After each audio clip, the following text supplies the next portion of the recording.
जय हिंद दोस्तों। I hope आप सभी लोग अच्छे होंगे और अपने परीक्षा की तैयारी अच्छे से कर रहे होंगे। जैसा कि आप सभी को पता होगा कि झारखंड पुलिस की वैकेंसी आई है, उसके लिए बच्चे अपने परीक्षाओं की तैयारी कर रहे हैं। लेकिन जनरली आप परीक्षा की जब तैयारी करते हो तो पाते हो कि हमारा जो प्रैक्टिस होता है ना, मतलब जो प्रैक्टिस किए रहते हो प्रश्नों की, उससे ज़्यादातर प्रश्न मिलते-जुलते रहते हैं। इसीलिए आज से हम लोग प्रैक्टिस सेट शुरुआत करेंगे। सबसे पहले हम लोग हिंदी का प्रैक्टिस सेट लेकर आए हैं और इसका ये पहला प्रैक्टिस सेट है। इसमें जनरली हम लोग जो 2024 में परीक्षा होने वाली है, उसी के बारे में चर्चा करेंगे। आते हैं हम लोग अपने प्रश्नों पर। जैसे इसमें देखेंगे आप, हमारा प्रश्न आपसे क्या कह रखा है। कह रखा है कि दिए गए वाक्य का वह भाग आपको ज्ञात करना है जिसमें कोई त्रुटि हो। त्रुटि का मतलब जिसमें कोई गलती हो। आपका वाक्य क्या है? आपका वाक्य दे रखा है कि गांधी जी वकालत छोड़कर गांधी जी वकालत छोड़कर देश के लिए स्वतंत्रता संग्राम पर कूद पड़े। तो आप इसमें क्या पा रहे हो? अब इसमें क्या आपको गलती नजर आ रही है? इसमें ऑप्शन दे रखा है कि स्वतंत्रता संग्राम पर कूद पड़े, या फिर वकालत छोड़कर, या फिर देश के, या फिर गांधी जी। तो इसमें आपको जो गलती नजर आ रही होगी, त्रुटि का मतलब क्या होता है? गलती। तो गलती क्या होगी? आप जब पहला वाक्यांश पढ़ेंगे तो इसमें पाएंगे स्वतंत्रता संग्राम पर कूद पड़े। पर का क्या मतलब? ये किसी वस्तु का जिक्र कर रहा है, तो संग्राम कोई वस्तु तो था नहीं, केवल एक विचारधारा थी। तो किसी विचारधारा के लिए क्या यूज होता है? मतलब यहाँ पे क्या होना चाहिए कि में कूद पड़े। मतलब गांधी जी वकालत छोड़कर देश के लिए स्वतंत्रता संग्राम में कूद पड़े। तो गलती क्या है? में की जगह पर की जगह में होना चाहिए। तो इसमें इसका ऑप्शन हमारा किस में दे रखा है? ऑप्शन नंबर ए में। तो ए ही इसका सही आंसर हो जाएगा। अगले प्रश्न पे आते हैं। अगला प्रश्न देखिए आपसे क्या कह रहा है। कह रहा है कि सही वर्तनी वाले शब्द का चयन करें। वर्तनी क्या होता है? वर्तनी क्या होता है? वर्तनी मतलब आप ऐसा शब्द चुने जो सही हो। मतलब अब इसमें देखिए आपका क्या रखा है ऑप्शन नंबर ए में, औदार, दूसरे में औदारिता, या फिर ओदारी या औदारी। आप पाएंगे ये औदार नहीं हो सकता। औदार का कोई अर्थ नहीं होता है। अगर ये उदार होता तो ये उदार होता तो इसका मतलब निकलता। तो मतलब इसमें गलती है, तो ये वर्तनी नहीं है। औदारिता, ये औदारिता तो होता नहीं, इसके जगह उदारिता होना चाहिए, उसका मतलब निकलता है। तो वैसे ही आप पाओगे ओदारता का भी कोई अर्थ नहीं होता, मतलब औदार्य का भी कोई अर्थ नहीं होता। जो इसमें सही वर्तनी है वो क्या है? ऑप्शन नंबर डी, मतलब औदारी। तो इसका ऑप्शन नंबर डी हमारा सही हो जाएगा। अगला प्रश्न हमारा क्या दे रखा है? इसमें कह रखा है कि दिए गए वाक्य में जो रेखांकित खंड है उसको प्रतिस्थापित करने के लिए उपयुक्त विकल्प का आपको चयन करना है।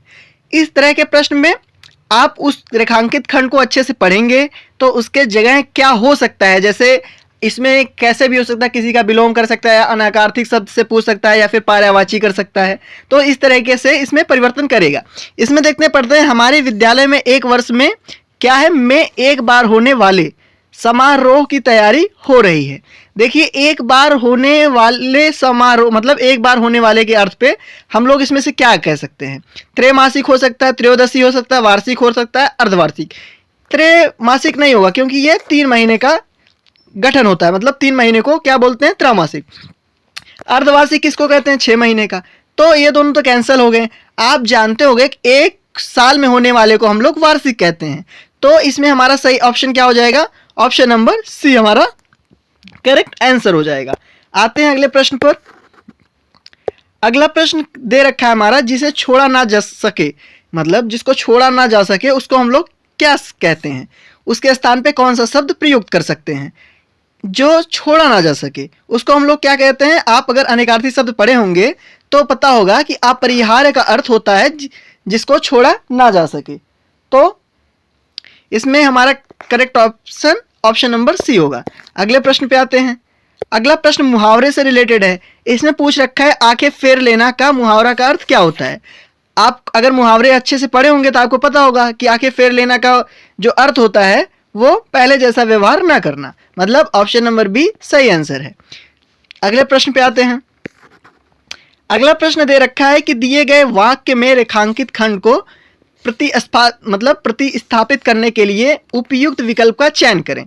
तो क्या हमारा वाक्य दे रखा है, आगरा का ताजमहल ऐतिहासिक है जो देखने योग्य है। आपको देखने योग्य के प्लेस पे इनमें से कोई होना चाहिए। सर्वप्रिय मतलब सबका प्रिय। देखिए भैया, अगर आप कॉम्प्रिहेंशन, अगर कोई भी बच्चा अगर तैयारी कर रहा, कॉम्प्रिहेंशन पढ़ा होगा, तो आपको पता होगा कि कोई चीज़ सबके लिए प्रिय नहीं हो सकती। ताजमहल किसी और के लिए प्रिय, मेरे लिए प्रिय हो ना हो, ये बात की बात है। अब सर्वप्रिय कैंसिल है, ये नहीं हो सकता। दिखावटी, अगर वो ऐतिहासिक है तो दिखावटी इन दोनों के साथ मेल नहीं बैठता, ये भी गलत है। ऐतिहासिक तो एकदम नहीं होगा, क्योंकि इसमें पहला ही खंड है उसी में दे रखा है ऐतिहासिक।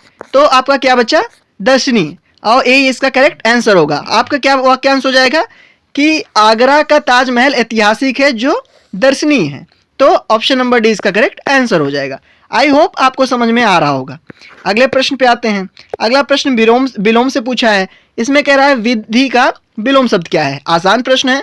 हमने बच्चों उन प्रश्नों का आपके समक्ष लेके आए हैं हम लोग, जो किसी न किसी वर्ष आपकी झारखंड पुलिस में पूछा होगा। तो विधि का क्या होगा, विधि का विलोम क्या होता है, निधि। ये और एग्जाम के लिए भी मतलब इंपॉर्टेंट है, क्योंकि विलोम हर जगह पूछा जाता है जहां हिंदी का उपयोग होता है। अगले प्रश्न पे आते हैं। अगला प्रश्न आपसे कह रखा है कि सही वर्तनी वाले शब्द का चयन करें। आप देखें, सही वर्तनी जो सही हो, मतलब शब्द को सही लिखने पे उसका अर्थ निकले वो सही हो। अब आवश्यकता, आप ये पढ़ने में ही गड़बड़ लग रहा है। आवश्यकता मतलब क्या होता है, जिसकी जरूरत हो। तो इसमें से आवश्यकता शब्द कौन सा लिखा है, तो आप पाएंगे कि जो ऑप्शन नंबर सी है, आवश्यकता ऐसे लिखा जाता है। हमारा ऑप्शन नंबर सी सही ऑप्शन है।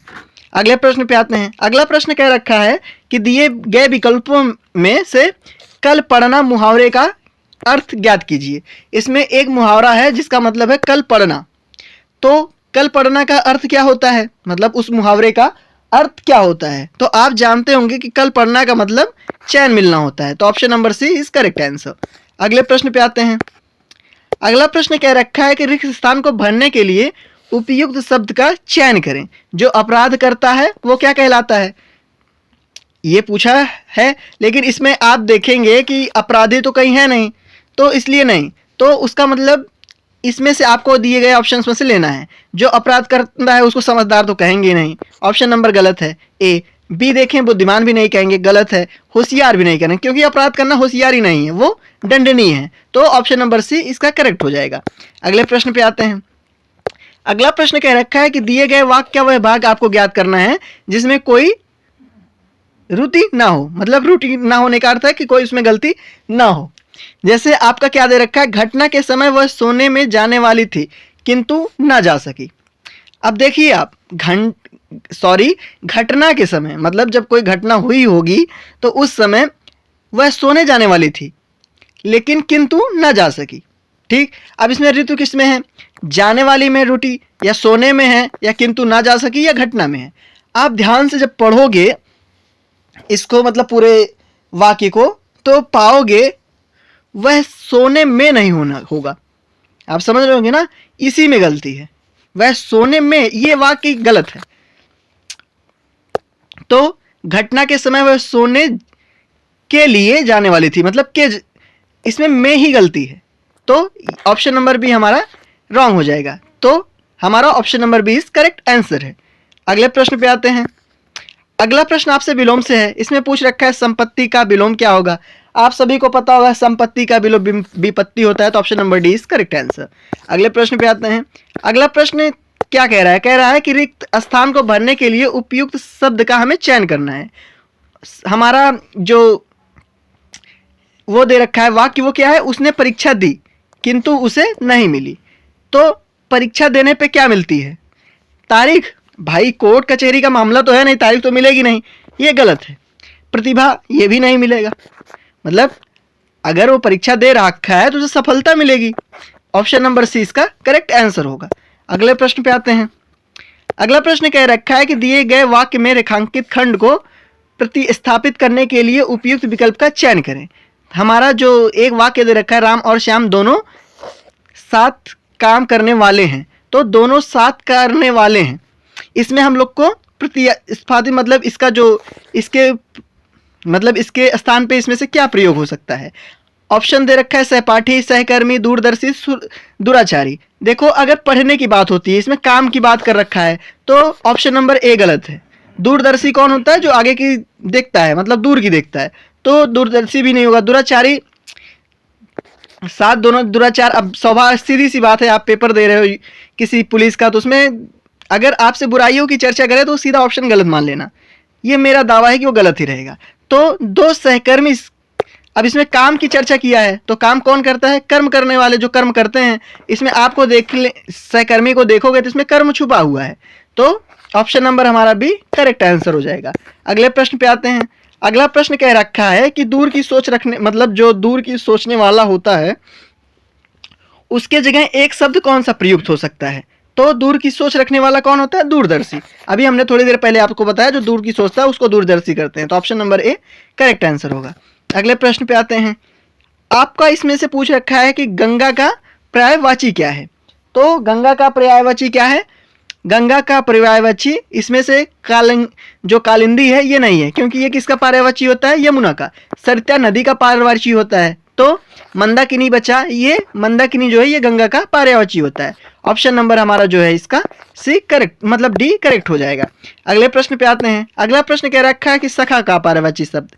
सखा का मतलब आप सब जानते होंगे कि सखा का अर्थ मित्र होता है, मतलब उसका पर्यायवाची जो है मित्र होता है, तो ऑप्शन नंबर डी करेक्ट हो जाएगा। अगले प्रश्न पे आते हैं। अगला प्रश्न आपसे कह रखा है कि रिक्त स्थान को भरने के लिए उपयुक्त शब्द का आपको चयन करना है।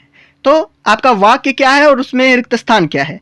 इस वाक्य दे रखा है कि आचरण की जो सभ्यतामयी भाषा होती, भाषा सदन रहती है, तो आचरण की सभ्यतामयी भाषा सदा रहती है, तो क्या रहती है? अब आचरण की सभ्यता से आपको समझना चाहिए क्या रहती है। तो आचरण की सभ्यता से प्रखर तो रहेगी नहीं, कटु ये भी नहीं रहेगी, मुखर ये भी नहीं रहेगी। मतलब आचरण की सभ्यता से भाषा हमेशा मौन रहती है। मौन का अर्थ क्या है? कि मतलब चुप सी रहती है। अगर आपको किसी बड़ों के बीच में क्या रहोगे, आप मौन ही तो रहोगे। तो आचरण की सभ्यता आपको सिखाई गई है, उस भाषा के अंतर्गत आप हमेशा खुद को चुप रखोगे, जहां सही होगा वहीं बोलोगे, कभी कटु वचन का प्रयोग नहीं करोगे। मतलब ऑप्शन नंबर डी में दे रखा है, किसी में कटु दे रखा है, मुखर दे रखा है, इन सब का प्रयोग आचरण की सभ्यता के साथ तो हो ही नहीं सकता। तो क्या है? ऑप्शन नंबर बी हमारा करेक्ट हो जाएगा। अगले प्रश्न पे आते हैं। अगला प्रश्न क्या है? अगला प्रश्न कह रहा है रिक्त स्थान को भरने के लिए उपयुक्त शब्द का चयन करें। जंगल में अंधकार है। अब जंगल में अंधकार है, अब विशाल अंधकार है, जंगल है, विशाल है। अब कोई चीज होती तो उसके लिए विशाल प्रयुक्त करते बनता। अधिक, वो भी कोई सामान के लिए बता सकते हो आप अधिक है ना, जंगल में अधिक अंधकार है। भैया सिंपल सी बात है। अंधकार की परिभाषा जो है, अगर जंगल की बात, जंगल में घने से होता है कि घना जंगल है या फिर घना अंधकार है, तो इसका ऑप्शन नंबर डी ही करेक्ट आंसर हो जाएगा। अगले प्रश्न पे आते हैं। अगला प्रश्न आपसे दे रखा है कि दिए गए वाक्य का वह भाग ज्ञात करें जिसमें कोई श्रुति ना हो, मतलब त्रुटि ना हो, कोई गलती ना हो। इस अर्थ का मतलब क्या होता है? गलती। तो आपको क्या चयन करना है? आपका वाक्य जो दे रखा है क्या है? मानव जीवन की सार्थकता परहित के लिए बलिदान करने का भावना में निहित है। अब आपको सीधा समझ में आ रहा है, का बलिदान करने का भावना, मतलब करने का भावना, तो ये जाहिर सी बात है कि आपको यही गलती नजर आनी चाहिए, पढ़ते वक्त ही आपको गलती पकड़ लेनी चाहिए। अब ऑप्शन में मानव जीवन की सार्थकता में निहित, या फिर बलिदान करने की भावना, या परहित के लिए, तो इनमें से कौन सा ऑप्शन सही है? देखिए आप यहाँ पर अगर की होता तो इसके लिए तो हम गलत करने जाते नहीं, लेकिन यहाँ पे का है, तो हमारा ऑप्शन नंबर ए ही सही आंसर हो जाएगा। सॉरी, यहाँ पे थोड़ी मुझसे गलती हुई, मैं बोल कुछ और दिया। जैसे इसमें दे रखा है कि मतलब के लिए बलिदान करने की, तो ये ऑप्शन नंबर ए में नहीं है, हमारा ऑप्शन नंबर सी में है। तो हमारा ऑप्शन नंबर सी सही होगा, क्योंकि बलिदान करने का भावना की जगह करने की भावना होगा। सॉरी, अब मैंने ए बोल दिया, लेकिन ऑप्शन नंबर सी इसका मतलब सही आंसर होगा। अगले प्रश्न पे आते हैं। अगला प्रश्न हमसे क्या कह रखा है? कह रखा है रिक्त स्थान को भरने के लिए उपयुक्त शब्द का चयन करें। लगता है आज होगी। होगी, अगर होगा होता दिन हो सकता था, बादल हो सकता था, सूर्य हो सकता था, लेकिन होगी, आप पता होगा कि दिन, बादल और सूर्य ये सब पुल्लिंग है, स्त्रीलिंग नहीं है। ये क्या है? पुल्लिंग है। तो इनके लिए होगी प्रयोग नहीं होगा। जो वर्षा है वो स्त्रीलिंग होती है। तो इसके लिए ऑप्शन नंबर बी हमारा करेक्ट हो जाएगा, मतलब लगता है आज वर्षा होगी। अगले प्रश्न पे आते हैं। अगला जो प्रश्न है फिर मुहावरा से है। इसमें कह रखा है कि डकार जाना का मुहावरा क्या होता है। डकार जाना का मतलब हड़प लेना, किसी चीज़ को आप डकार जाओ, उसको आप हड़प लो। Option number C correct answer है। अगले प्रश्न पे आते हैं। अगला प्रश्न कह रखा है कि स्थान को भरने के लिए उपयुक्त शब्द का आप चयन करें। आजकल चोरों गिरोह सक्रिय है। आप आजकल चोरों को हो नहीं सकता, से नहीं हो सकता, पर भी नहीं हो सकता, तो आजकल चोरों का गिरोह सक्रिय है। ऑप्शन नंबर डी हमारा करेक्ट आंसर हो जाएगा। अगले प्रश्न पे आते हैं। अगला प्रश्न कह रखा है कि दिए गए शब्द के पर्यायवाची शब्द का चयन करें। खग, खग किसका पर्यायवाची है? अगर आप पढ़े होंगे व्याकरण में जो पर्यायवाची अनेकार्थी इन सब से आप अगर परिचित होंगे तो आपको पता होगा कि खग जो है ये पक्षी का पर्यायवाची होता है। ऑप्शन नंबर डी सही हो जाएगा। अगले प्रश्न पे आते हैं। अगला प्रश्न कह रखा है कि ऐसा वाक्य जो आपके सामने दिया गया है उसमें रेखांकित खंड को उसकी जगह लेने वाले से, मतलब उसका जगह लेने वाले का सही विकल्प बताएं। इसमें उसकी शिकायत पूर्णतः सही है। पूर्णतः की जगह कौन ले सकता है? प्रतिशब्द ले सकता है, अधिकतम ले सकता है, अक्षरांश ले सकता है या लगभग ले सकता है। उसकी सहायता मतलब शिकायत। अब एजम्पशन का क्वेश्चन है ये, आप समझिए इसको। तो वो अक्षरश सही हो सकती है, मतलब कह सकते हैं कि वो सही हो सकती, मतलब सही थी। इसमें पूर्णता दर्शाया गया, मतलब 100%। तो लगभग ये 100% हो नहीं सकता। लगभग आप कह रहे हैं, प्रतिशब्द ये भी नहीं हो सकता, अधिकतम। ज़्यादा से ज़्यादा क्या, जब वो कह रहा है कि अक्षरांश हो सकती है, मतलब हो ही सकती है, मतलब फिक्स है, हो सही है। तो उसके लिए जो सही शब्द के लिए क्या प्रयोग होता है? अक्षरशः प्रयोग होता है। अगले प्रश्न पे आते हैं। अगला प्रश्न आपसे कह रखा है कि दिए गए वाक्य व भाग आपको ज्ञात करना है जिसमें कोई त्रुटि ना हो, मतलब कोई गलती ना हो। तो श्याम की खराब स्थिति को देखकर मुझे दुख और क्षोभ हुए। आप जब प्रश्न, इस तरह के बच्चों आप जब प्रश्न पढ़ना तो इसको एक बार जब कंप्लीट पढ़ोगे तो आपको समझ में आ जाएगा कि इसमें गलती हुई है कहाँ है। श्याम की खराब स्थिति को देखकर मुझे दुख, इसमें तो कोई गलती नहीं। मैं कैसे कॉन्फिडेंस हूँ कि श्याम की खराब स्थिति को देखकर मुझे दुख, इसमें कोई गलती ही नहीं है। और क्षोभ हुए, अब आप हुए, अब एक ये हुए जो है ये बहुवचन है। आप पहचान सकते हो कि जो हुए है ये बहुवचन है, लेकिन यहाँ कोई एक इंसान कह रहा है क्योंकि वो देखकर कह रहा है ना। तो यहाँ हुए की जगह क्या होगा? हुआ। अगर हुआ होता सही होता तो ये और क्षोभ हुए ऑप्शन नंबर सी में, तो option number C is correct answer. अगले प्रश्न पे आते हैं। अगला प्रश्न हमसे क्या कह रखा है? रिक्त स्थान को भरने के लिए उपयुक्त शब्द का चयन करें। एक विद्वान ने परीक्षा की आग से की है। तो परीक्षा की आग से की है, तो इसमें से तुल्य, तुल्य तो भाई खुद में आधा है, मतलब तुल्य गलत ऑप्शन है। अपेक्षा की, एक विद्वान ने परीक्षा की आग से अपेक्षा की, हो सकता है, इसको पेंडिंग में रखते हैं। उपेक्षा ये भी गलत है, या तो तुलना होगा या तो अपेक्षा होगा। अपेक्षा एक विद्वान कर रहा है, परीक्षा की तुलना, सॉरी परीक्षा की, तो इसमें तुलना शब्द का प्रयोग होगा। मतलब कह सकते हैं कि ऑप्शन नंबर डी हमारा करेक्ट आंसर है। अपेक्षा क्यों नहीं होगा? क्योंकि अपेक्षा जो होता है ना, इसको मतलब पूर्णता नहीं कहा जा सकता, और इसमें जो पक्ष रखा गया है ये पूर्णता रखा गया है। अगला प्रश्न है कि दिए गए वाक्य में रेखांकित खंड को प्रतिस्थापित करने के लिए उपयुक्त विकल्प का चयन करें। आपका जो वाक्य है वो क्या है? जीवन में उन्नति चाहते हो तो परिश्रम करो। जीवन में उन्नति चाहते हो तो परिश्रम करो। उन्नति का आपको इसमें से प्रतिस्थापन करना है, मतलब उसके जगह इसमें से कौन सा वक्त, मतलब कौन सा वर्ड प्रयोग होगा? अग्रसर होगा, उच्चता होगा, विकास होगा या आगर्ण्य होगा? तो कौन सा प्रयोग होगा? तो विकास होगा। जीवन में विकास चाहते हो तो परिश्रम करो, क्योंकि उन्नति का पर्याय विकास से हो सकता है। आई होप आपको वीडियो अच्छी लगी हो। अगर अच्छी लगी हो तो प्लीज़ आप कमेंट में ज़रूर बताइएगा। आप अगले पार्ट का इंतज़ार करें, मतलब अगले प्रैक्टिस सेट का इंतज़ार करें। Thank you.